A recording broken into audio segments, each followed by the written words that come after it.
Shalom Bapak Ibu, saudara-saudara dan teman-teman sekalian. Apa kabar semuanya? Selamat datang kembali di dalam podcast Ngulik Firman. Dan di kesempatan podcast kali ini kita akan kembali melanjutkan apa yang sudah kita bahas dari video sebelumnya tentang bagaimana sih sifat atau karakternya si Ruth dan Boaz ini. Kita akan sama-sama mempelajari kembali apa yang sudah kita bahas, melanjutkan pembahasan kita dengan lebih lagi. Dan saya ingin melanjutkan langsung, saya tidak akan mereview apa yang sudah kita bicarakan di video sebelumnya. Jika Bapak Ibu ingin tahu apa yang sudah kita bicarakan di video sebelumnya, boleh ditonton di video yang sebelumnya di Ruth yang ke-6 kalau nggak salah. Dan nanti di situ Bapak Ibu akan melihat bagian pertama mengenai pembahasan sifat atau karakter daripada Ruth dan Boaz. Dan di dalam bagian ini kita akan melanjutkan kembali dan saya mau mengajak Bapak Ibu, saudara-saudara dan teman-teman sekalian untuk membuka Alkitabnya. Mari kita sama-sama membuka Alkitab dari kitab Ruth pasal yang kedua. Jika Bapak Ibu sedang ada di rumah boleh dibuka Alkitabnya, terus kemudian diambil catatannya juga. Terus kalau mungkin Bapak Ibu sedang ada di dalam perjalanan, boleh mungkin kalau tidak sedang nyetir atau apa, dan bisa membuka ayat Alkitab, boleh dibuka juga bagian-bagian sesuatu yang bisa mengeluarkan teks-teks Alkitab gitu ya. Kita akan baca Rut 2, kita baca ayat yang ke-8 supaya kita sama-sama ngerti konteksnya meskipun ini minggu lalu sudah kita bahas. Perhatikan kalimatnya ya, Rut 2 ayat yang ke-8. Sesudah itu berkatalah Boaz kepada Rut, dengarlah dahulu anakku, tidak usah engkau pergi memungut jelai ke ladang lain dan tidak usah juga engkau pergi dari sini. Tetapi tetaplah dekat pengerja-pengerjaku perempuan.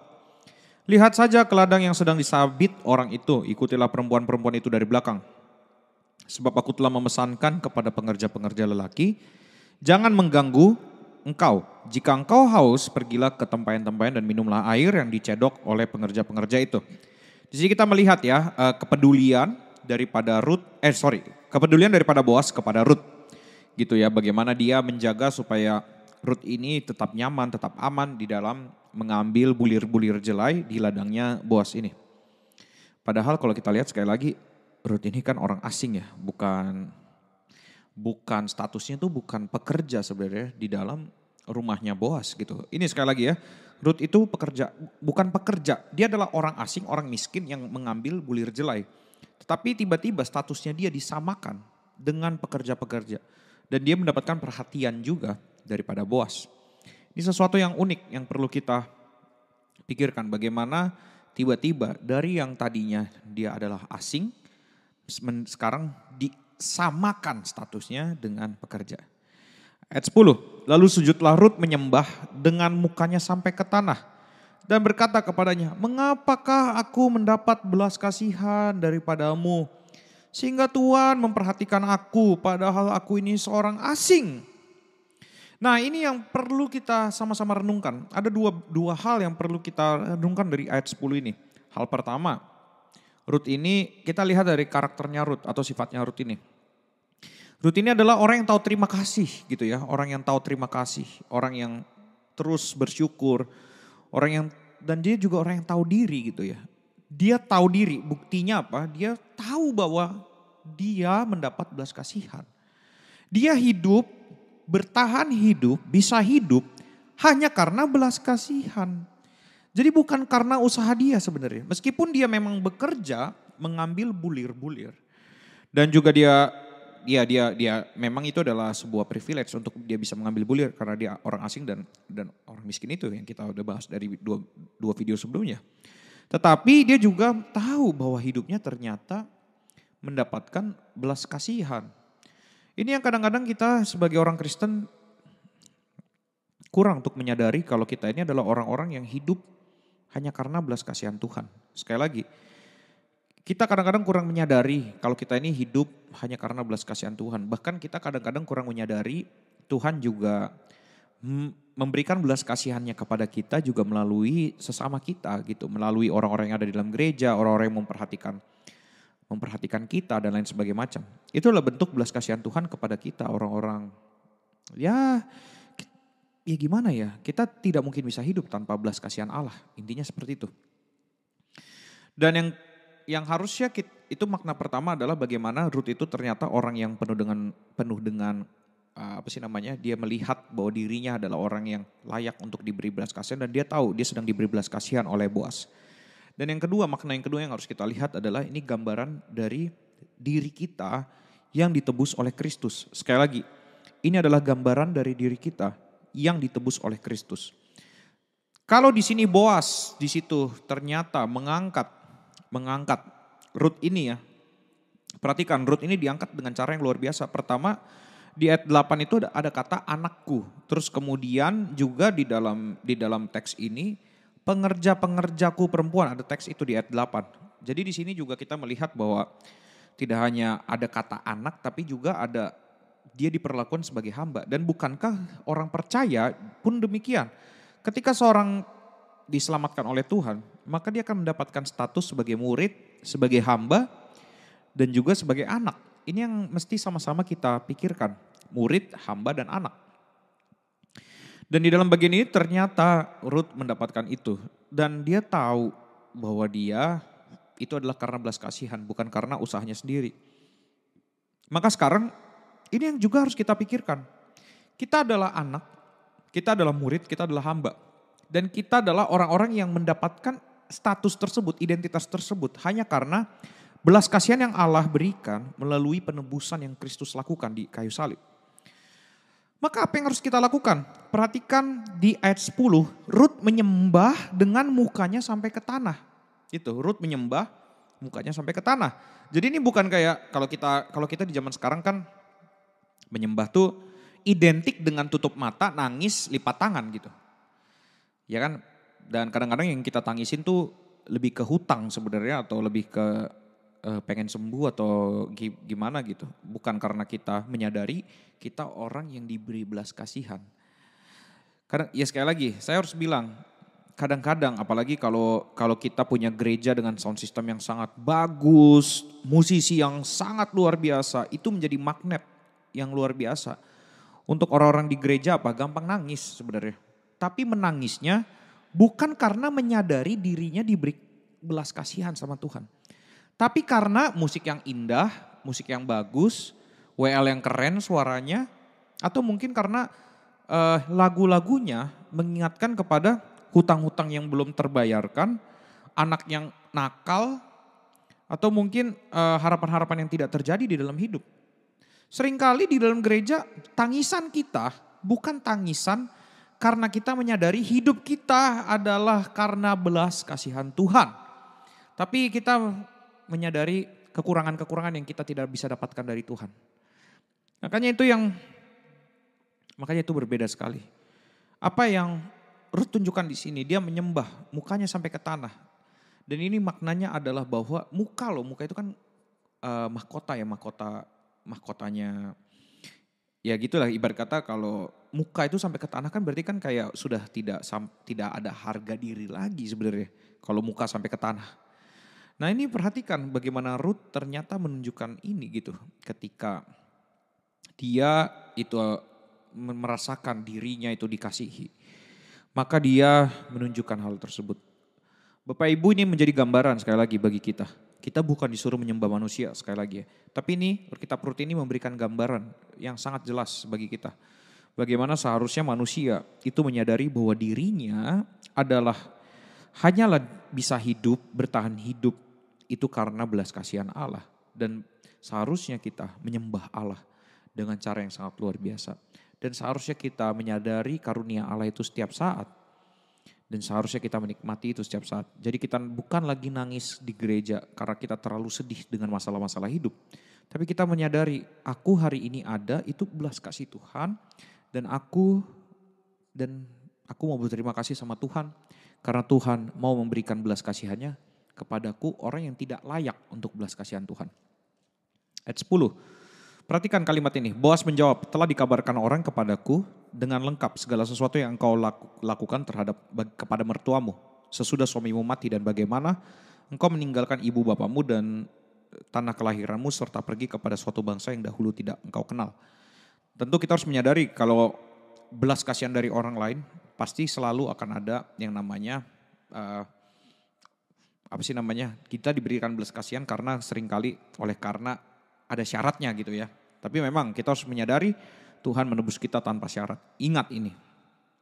Nah, Boas melakukan apa yang baik karena ada yang sudah dikerjakan. Dan bagaimana Boas melihat pertobatan yang dilakukan oleh Ruth ini.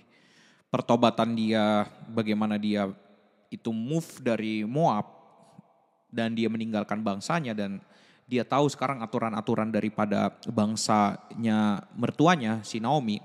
Kemudian juga bagaimana dia peduli kepada Naomi mertuanya. Dan juga bagaimana dia bekerja keras untuk menunjukkan kepedulian dan belas kasihannya itu kepada Naomi. Dan itulah yang ternyata membuat Boas tuh kayak wow luar biasa orang ini. Dan akhirnya Boas memberikan belas kasihannya kepada Ruth. Nah, saya waktu membaca bagian ini dan mengingat kepada apa yang kita bahas di video sebelumnya, bahwa di video sebelumnya tuh saya mengingatkan bahwa Ruth ini mengasihi Naomi itu seperti orang tuanya. Padahal Naomi ini adalah mertuanya dan Naomi ini dan anak-anak yang dari Naomi ini semua sudah mati. Jadi di sini cuman Ruth dan Naomi yang tinggal, tetapi Ruth menganggap Naomi sebagai orang tuanya. Dan saya teringat dengan ayat di dalam Keluaran 20 ayat 12. Saya ingin membacakan bagi kita semua. Perhatikan ayat Keluaran 20 ayat yang ke-12. Di sini teksnya berbunyi demikian. Hormatilah ayahmu dan ibumu supaya lanjut umurmu di tanah yang diberikan Tuhan Allahmu kepadamu. Nah itu ya, hormatilah ayahmu dan ibumu. Ini tidak seperti perintah-perintah yang ada di ayat 13, 14, 15, 16 yang tidak ada janjinya. Ayat 12 itu ada janjinya. Jadi waktu menjalankan perintah Tuhan, hormati ayah ibumu supaya lanjut umurmu di tanah yang diberikan Tuhan Allahmu kepadamu. Itu ada perintah, ada janji. Nah begitupun yang dilakukan oleh Ruth. Ruth menghormati Naomi, jelas kita lihat. Maka Ruth melanjutkan hidup di tanah yang Tuhan berikan kepadanya. Dia diperhatikan. Nah ini cara melanjutkan hidupnya dengan apa? Ternyata dia memperhatikan dia.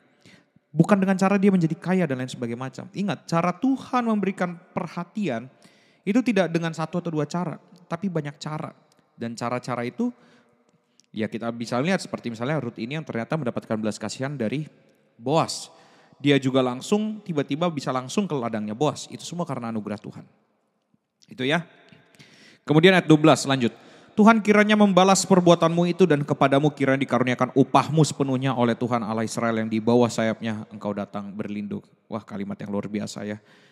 Tuhan kiranya membalas perbuatanmu itu. Dan kita sudah melihat dari pasal 2 ayat pertama, kita melihat bagaimana balasan Tuhan kepada kebaikan Ruth. Makanya hal-hal kecil seperti itu seharusnya kita juga sadari gitu ya.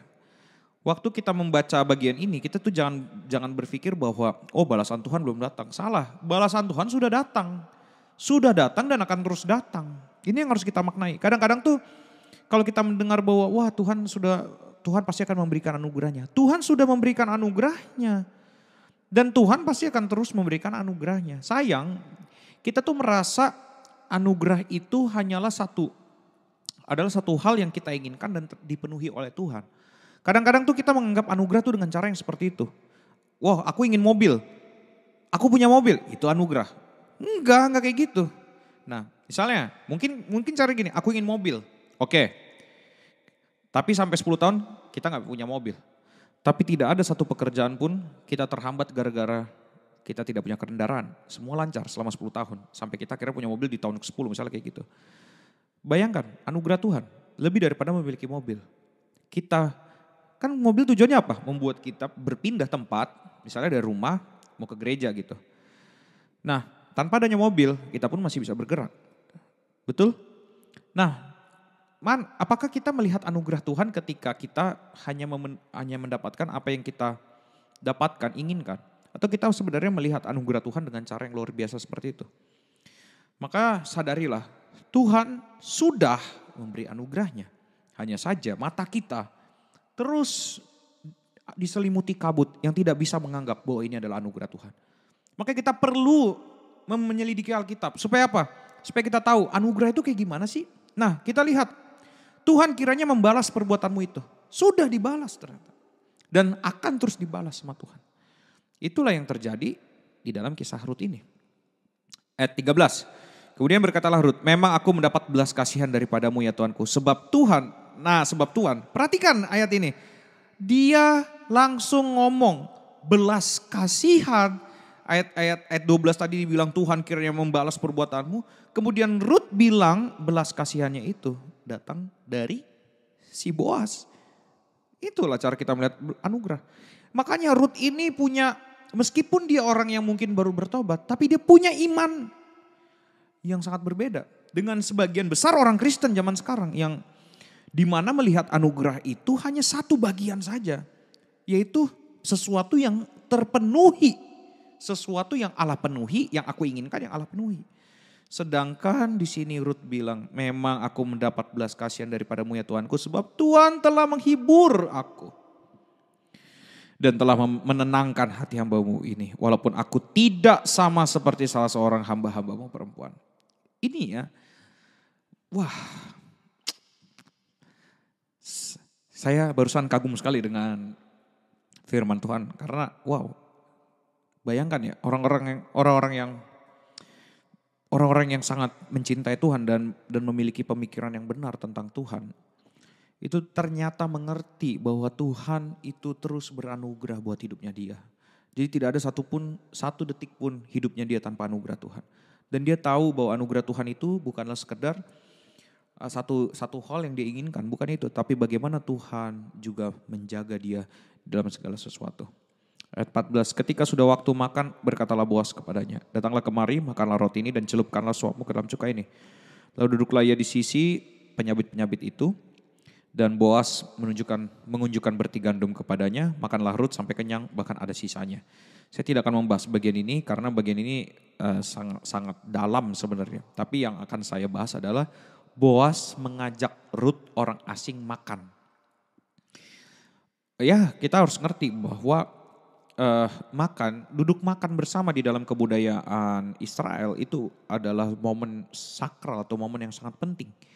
Karena di dalam duduk makan bersama, disitulah yang tuan rumah akan menyatakan dirinya, akan memiliki keintiman yang berbeda.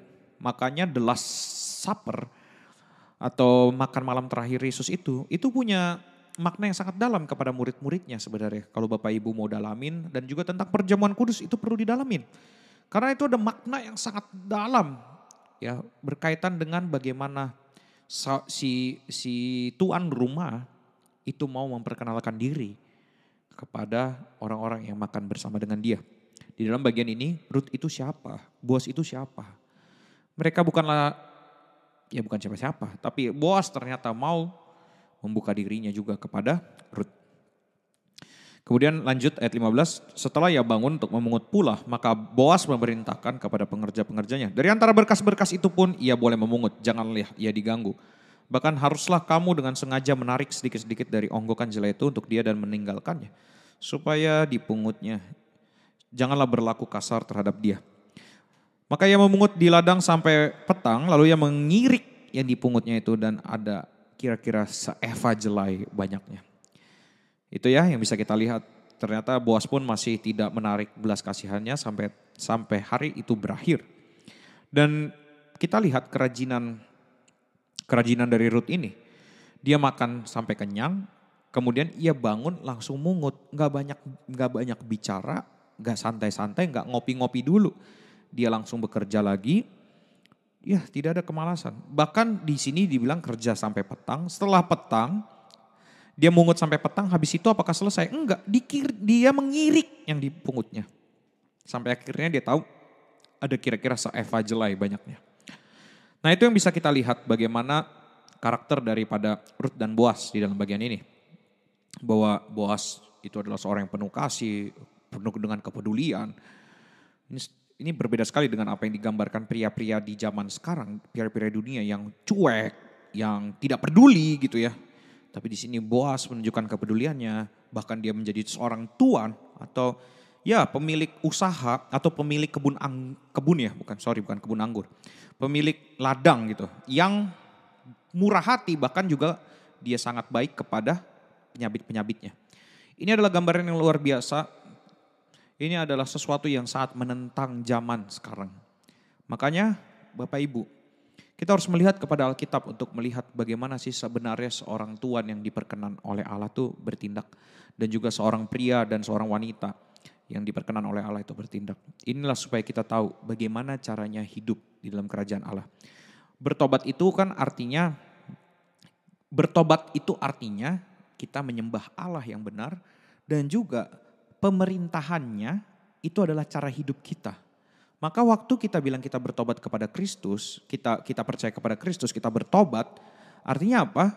Dia adalah Allah kita dan cara hidup yang dia berikan di dalam firman, itu adalah cara hidup kita, itu adalah pemerintahannya dan ini adalah cara hidup yang perlu kita lakukan dalam kehidupan kita. Itulah yang menunjukkan kalau kita adalah orang yang sudah bertobat. Nah itu yang perlu kita maknai dan pikirkan. Jadi kalau kita bilang kita udah percaya Yesus tapi kelakuan kita nggak kayak warga kerajaan Allah atau kayak pemerintahan Yesus, maka kita perlu bertobat sungguh-sungguh. Itu saja yang bisa saya bagikan di kesempatan video kali ini. Jangan lupa untuk terus mengulik firman karena video ini bukanlah alat untuk mengganti pembacaan harian Anda. Bacalah dan jangan lupa untuk terus juga like, share, subscribe, nonton videonya. Dan semoga Bapak Ibu juga bisa menikmati video-video ngulik firman, mendapatkan berkat dan juga terus support video-video dari ngulik firman ini dengan cara apapun yang Bapak Ibu bisa lakukan seperti mendoakan mungkin karena ya sekali lagi berperang di dunia sosial media itu bukan hal yang ringan Bapak Ibu. Untuk menyeting alat, untuk bisa ngedit, untuk bisa memberikan yang terbaik. Bahkan nanti kalau ada beberapa waktu itu komen yang sudah menunjukkan komen-komen yang tidak benar, itu juga kadang-kadang harus kita lawan. Tetapi tidak masalah, makanya Bapak Ibu teruslah doakan supaya ini terus bisa berlanjut sampai kepada kesudahannya dan juga ini bisa terus berjalan.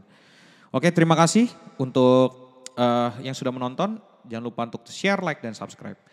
Dan selamat mengulik, Tuhan Yesus memberkati.